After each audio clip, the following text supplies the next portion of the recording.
What's up, dudes? Max here. It's been some time since I've done an update like this. I kind of want to talk about Mortal Kombat 11. I want to talk about the different things that's been happening with the game, the big tournaments that's been sort of happening, which was the recent conclusion of Combo Breaker, where it's at, and most importantly, where the hell is the DLC? Let's start off things right now. Ed Boon has been recently talking about this on Twitter, specifically the fact that we might be seeing something about the DLC for MK11 sometime this week, most likely on Friday or the end of the week, or potentially even delayed into the next. There's a really good reason for this, and it ties into a few other things that have actually changed my perception on this channel and the sort of way I'm going to do things. And that boils down to leaks. So for a lot of you guys that know, or maybe some of you don't know, a lot of stuff was leaked in Mortal Kombat 11. A lot of people data mined the holy crap out of the game, got access to characters, got access to files, and much of the information of it has been disclosed in some way or another on the internet. There has been a huge variety of channels that cover these topics, that specifically seem to cover these topics, and that is not anything bad to say about them, because I absolutely was one of them back when I was covering footage of previous fighting games. That stuff causes you to get excited, you want to talk to people about it, you want to express why I'm excited for whatever said character might be showing up in a fighting game, or a fighting game potentially showing up in the future. So I get it, I completely understand. But right now on YouTube, and this sort of ties into the whole leak thing I was talking about with MK11, that I wasn't going to cover leaks, there is seemingly a very big, I don't know how to call it, but sort of a leak fiesta that's on YouTube now. Sort of this movement of videos that just cover leaks, the term leaks just being splashed over everything, with characters that aren't in a game yet just being all over thumbnails, and a lot of it just seems like it's so much of it. And yes, it comes as the result of getting more viewers, getting more viewership, making more money, and things like that. But I think at this point of making YouTube videos and things that I've been doing over the past many years, and even having done that in the past, I think I'm just kind of done with it. I am excited for things in fighting games. I'd still want to give you my gut reaction to certain things in fighting games, give you my impressions of what's going on and my hopes of what could be happening, especially for MK11, where I'm very excited for the DLC, because I think the core roster of this game absolutely feels like it's missing things because of it being a Mortal Kombat. And yeah, hearing about some characters that are out there has me really excited, so I'm still going to talk about what I'm really excited about, but I'm not going to be making videos of this character has been leaked, this data mine thing has happened, we know everything of what's going on, and there's no surprises anymore. I'm sure if you guys want to know, you can go find out, and I think it's up to you to do that, but for now, I'm just going to tell you about the things I'm excited about. And the other reason why this DLC is being delayed is another big talking point I really wanted to discuss, because it also ties back to NetherRealm Studios as a game development studio. So after Mortal Kombat 11 launched, there was a lot of information that started popping up from internal employees at NetherRealm Studios. I didn't make any videos talking about this specifically because I was really waiting to get a full understanding of the situation. But long story short, there's a huge thing in video game development called crunch, where you put in a ridiculous amount of work hours, a ridiculous amount of time, and a ridiculous amount of your life into making things happen. And that is usually required from most employees. People aren't paid hourly, they're usually paid salary. So within that salary paycheck, you're sort of expected to work a lot. You're expected to work as much as you are humanly necessary in order to make things be the way they need to be when the game comes out. And there is absolutely a lot of examples of this throughout the industry that are really rough, and NetherRealm seemed to be one of them. I don't think it's specifically in order to point them out that you are doing this horrible thing. They're doing something that has been an industry standard. And the nice part is that that industry standard, which does have a huge effect on people's lives that are working on these games, is starting to become more floating to the surface, more aware in the public perception that, yeah, this game is awesome, but it was sort of putting a lot of people at risk and a lot of people's health at risk and anything like that, because of nonstop work hours and them sacrificing their lives.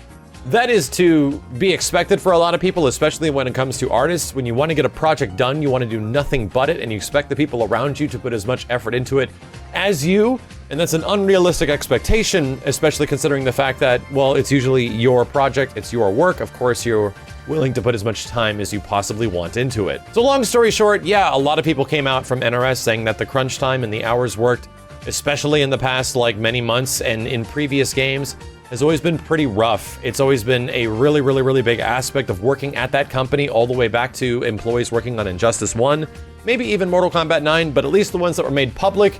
It's been a long-running company history that between NRS and a lot of other companies has been happening. But the good thing is that these people came forward and talked about it. There was a lot of folks that came forward with their stories of what happened, whether or not what they were going through, how it affected their lives, and the good news is that they're already making changes. I'm not one to put blame on like an individual here or this person there or who did this, blah, blah, blah. Like, I don't think it is as simple as that. That entire thing happening the way it does all boils down to a necessity to meet the demand. And the demand is usually at the result of executives and the publisher and like Warner Brothers or, you know, people at a higher like arc of the employment making demands of other people to meet them as soon as possible. And in the end, that's what a lot of video game development is just supplying that demand as quickly as possible. So individuals in this situation, I don't think are the ones to blame. I don't think people that I've spoken to at NetherRealm that I know personally would willingly like make people go through crazy bullshit. I would like not to think that.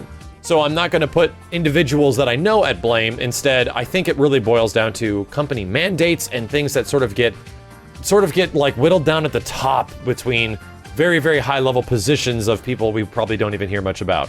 So what this really, really boils down to, that happened right as Mortal Kombat 11 launched. That happened right as this entire thing, this huge game, this giant fighting game with the biggest release of all time, like of this series happened. There was all these people coming out, and this was becoming a huge public sort of news spot that, yeah, working at NRS is kind of a horrible pain in the ass. So, like I said, I think that's a good thing. I think it's a good thing that people came out with their stories because it means that things can change. I know NetherRealms is a studio that has had a history of listening to its fans. And I'm pretty sure that even with these stories and everything the way they've happened, I think they want to listen to their fans in this situation because it might take a couple more months or a few more weeks or a little bit more time to get the things that we're looking forward to.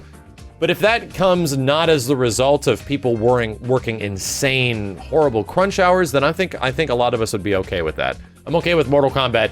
I would actually have been okay with MK11 getting a bit more polish and everything and it coming out in like September, like actually dropping a bit later instead of having employees go through insane work hours. Like, I think a lot of people would prefer to take that trade-off and not have to feel like, man, it makes you feel guilty about playing this game. So, like I said, this ties back to the DLC. This whole situation happened right as the game launched. So a lot of people to work on DLC now have different things happening in the studio. People aren't working as many crazy hours. A lot of people are saying that, yeah, they sort of toned it down. It's a big company mandate. Warner Brothers was talking about it, of their like efforts to eliminate this issue. So whether or not it's going to immediately be resolved, it definitely is having an effect on the DLC characters. And in previous Mortal Kombat games and previous Injustice games, you have a pretty good idea of who's going to be the next characters in the roster right around launch, if not sometimes even before launch.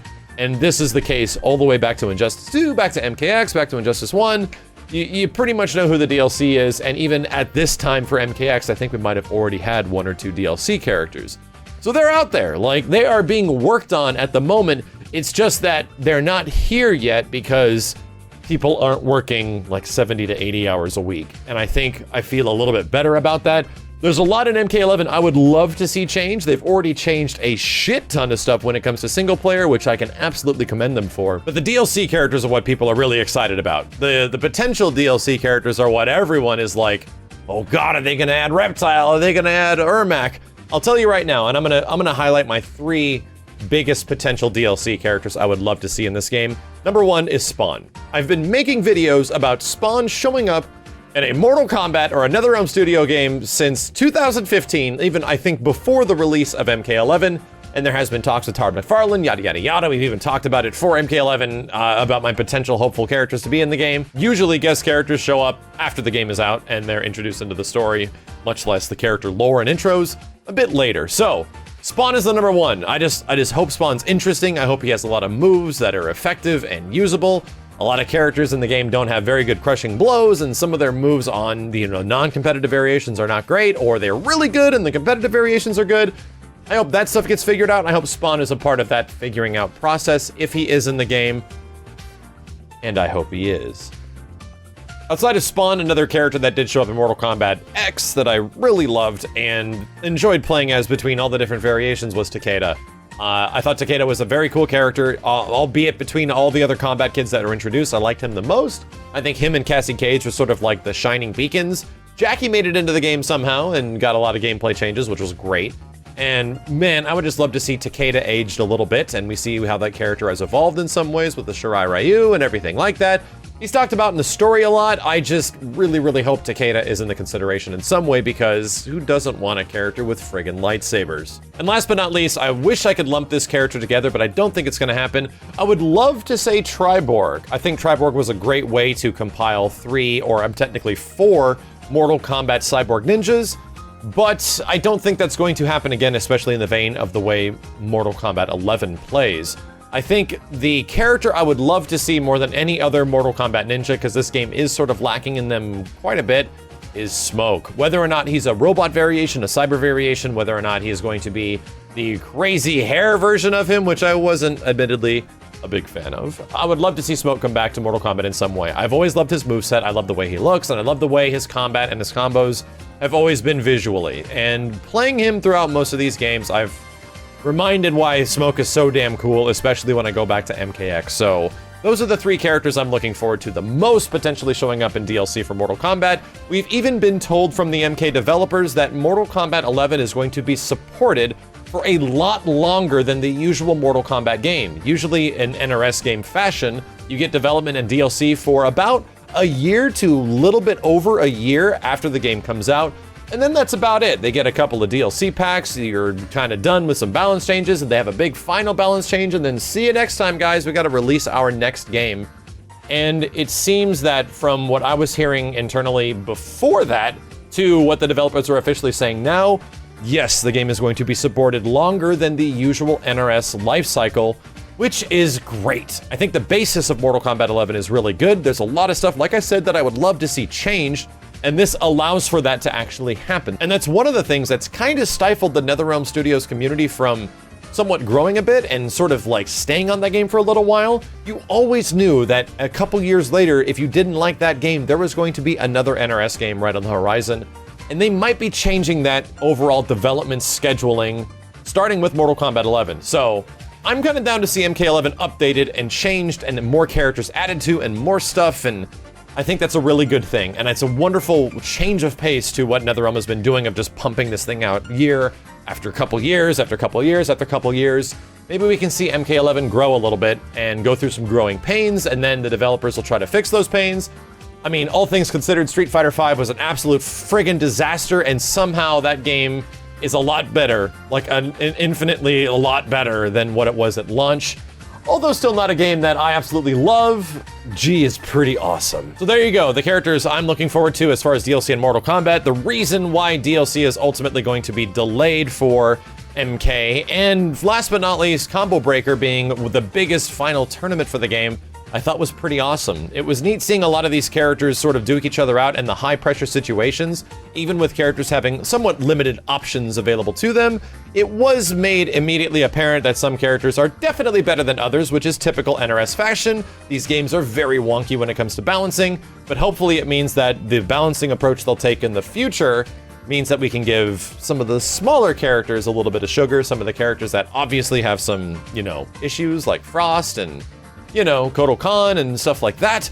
I would love to see them just have a little bit more sugar added to the top of them. Let's make some of their moves be a little bit safer. Let's make some of their frame data be a little bit better.